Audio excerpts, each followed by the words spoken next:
কি জানো বলছেন সুমতি? হ্যাঁ হ্যাঁ, গোবিন্দ গোবিন্দ গোবিন্দ গোবিন্দ কোথায়? আমার এই ভিক্ষার ঝুলির মধ্যে।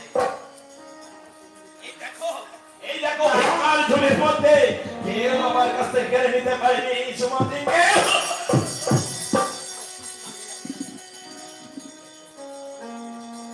সুমতি কেউ আমার কাছে কেড়ে নিতে পারেনি আমার গোবিন্দ ভিক্ষার ঝুলির মধ্যে।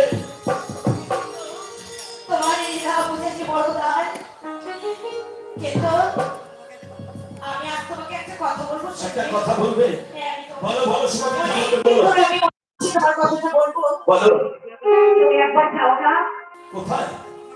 আমার মনে হচ্ছে তোমার জন্য সে অপেক্ষা আমার করছে। জন্য সে অপেক্ষা করছে। হ্যাঁ, আমার বাল্যকালের বন্ধু সেই শ্রীকৃষ্ণ। ও সুমতি, তুমি বলেছো সুমতি, ঠিক বলেছো। আমি আজ এই যাবো সেখানে। আমি আজ আচ্ছা সুমতি, নারায়ণ দর্শন করতে গেলে যে প্রণামী দিতে হচ্ছে সে তো সত্য। মহারাজের আদেশ হয়েছে সারাদিন রাত 24 ঘন্টা নগরে নগরে দাঁড়ে দাঁড়ে আমি ভিক্ষা করতে গিয়েছিলাম।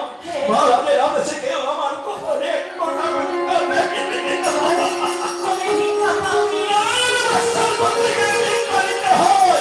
আমি তো গিয়ে তাকে প্রণামী দেবো, তুমি বলতে পারো সুমতি, প্রণামী দেবো। তুমি চুপ করো।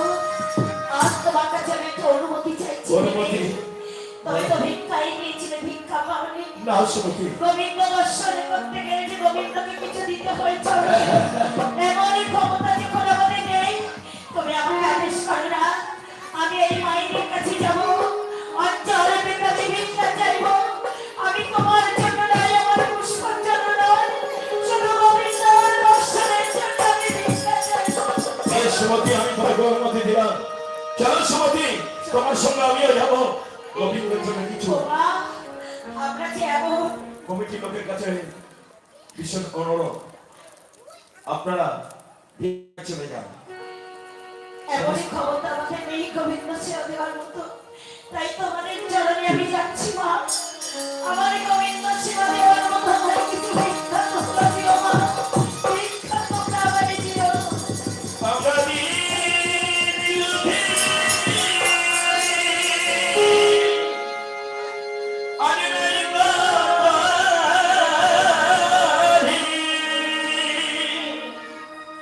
দয়া